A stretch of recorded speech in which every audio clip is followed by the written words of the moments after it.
श्रोते हो, नमस्कार. कालपासून आपण योगाभ्यानंद माधवनाथ महाराज हे सत्संगाचा सोहळा या पुस्तकातील 8वे प्रकरण सुरू केले आहे. आज त्या पुढचा भाग ऐकूया. वाचन संध्या जोशी, मुंबई. सकाळी 7 वाजल्यापासूनच दर्शनाला येणाऱ्या लोकांची रीघ लागे. ही बैठक 11 पर्यंत असत होती. माधवनाथ महाराजांच्या दिनचर्येबद्दल आता हे वर्णन आहे. नंतर स्नान आणि पूजा 2 वाजेपर्यंत चाले. नंतर दूध, दही, गाईचे तूप, भाताचे आणि ठराविक भाज्यांचे अत्यंत साधे जेवण, गहू, साखर, गूळ, तेल, तिखट, फळे, मेवा मिठाई सर्व वर्ज्य. मसाले नाहीतच. भोजन एक वेळाच आणि रात्री थोडेसे दूध घेत असत. 3च्या सुमाराला बैठकीला आले की पुन्हा संध्याकाळी 7 पर्यंत ती चालू राहत होती. सायं सध्या आटपून 8 ते 11 पर्यंत लोकसंपर्क चालू असे. कोणी प्रापंचिक अडचणीतून कसे मुक्त होऊ याची चिंता करीत, तर अन्य कोणी प्रपंच विस्तार कसा होईल या काळजीत होते. व्यापार, शेती, आजार, भूतबाधा असे कोणतेही प्रश्न येत असत. पत्रिका दाखवणाऱ्यांचे ढिगच जमत असत. गुरुवारी रात्री मात्र भजनरंग अपूर्व होत होता. श्रीनाथ गीतांजलीतील पद्ये, करुणाष्टके आणि इतर भजने प्रेमळ भक्त म्हणत होते. नामघोषाने वातावरण दुमदुमून जात होते. कधीकधी श्रीनाथ स्वतः मधुर आवाजात भजन करीत असत आणि मृदुंग वाजवून भक्तांना भजनरंगात दंग करीत. रात्रीच्या बैठकीत बऱ्याच वेळा योगाची चर्चा, भक्तीची चर्चा होत असे.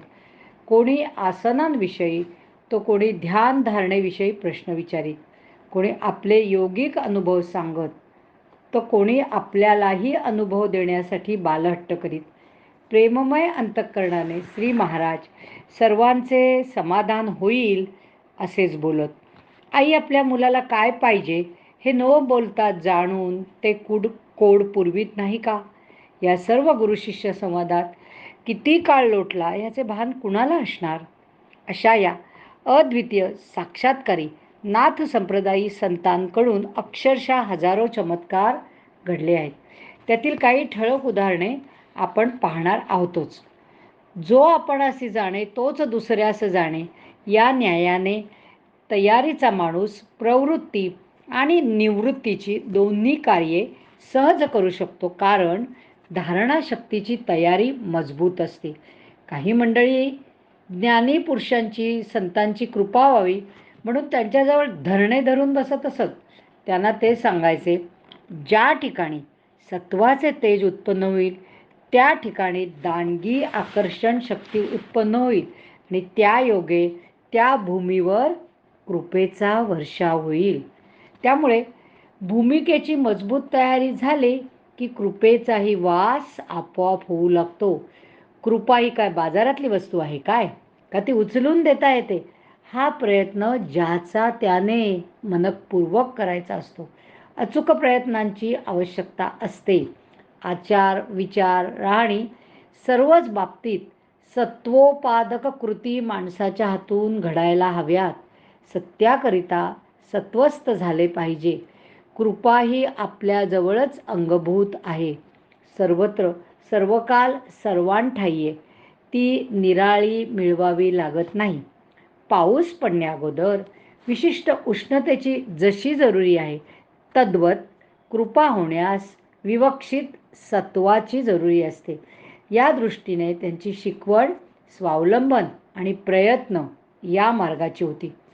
ते कोणालाही आपला धर्म किंवा संप्रदाय बदलण्यास, सोडण्यास सांगत नसत. त्याच मार्गाने त्यांचे इष्ट कसे साध्य होईल हे मुमुक्षूस नीट समजावून सांगत.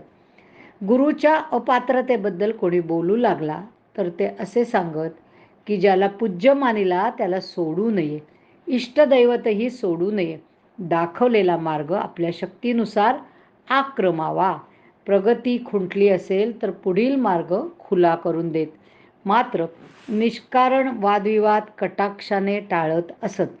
संशयवृत्तीचा त्याग करून आमच्यावर जोखीम टाका, आम्ही ती घ्यायला तयार आहोत, हेच ते सुचवित होते आणि तसे अभयही दिले आहे.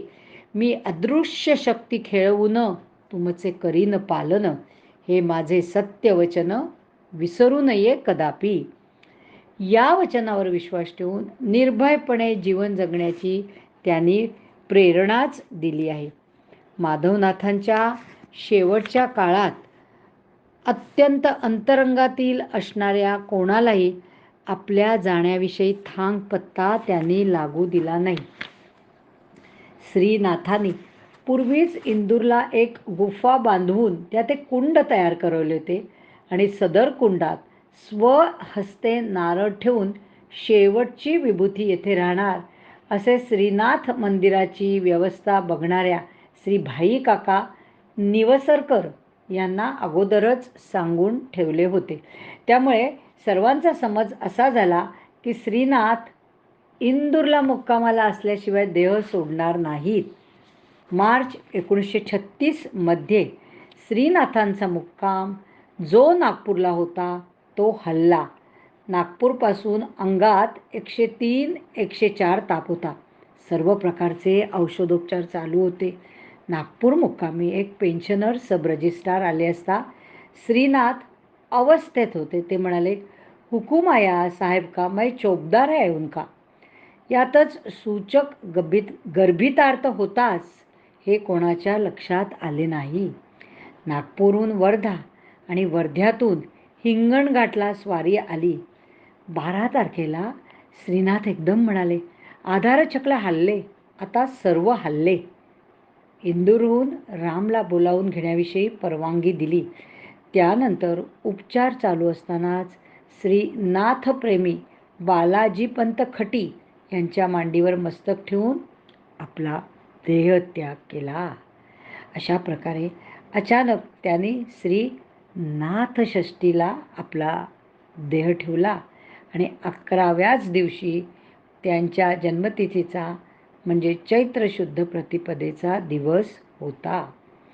हिंगणघाटाहून नाथांना इंदूरला आणण्यात येऊन चंदन, कर्पूर, तुळशी यांची चिता रचून श्रीनाथांचे शिष्य देव यांच्या हस्ते अंत्यसंस्कार करण्यात आले. जे श्रीनाथ महाराज असंख्य अनाथासनात करणारे ते आता कधीही स्थूल रूपात दिसणार नाहीत हे जाणून सर्व भक्त मंडळी शोकाकुल आणि दुःखी झाली. अनेकांची गौरवपर भाषणे झाली. तिलांजली लिहून जड अंतःकरणाने सर्वजण परतले आणि त्यांचे स्थूलातील अवतार कार्य संपले. या पुढचा चरित्रातील लीला प्रसंग हा भाग आपण उद्याच्या क्लिपमध्ये ऐकूया. धन्यवाद. हरिओम तत्सत.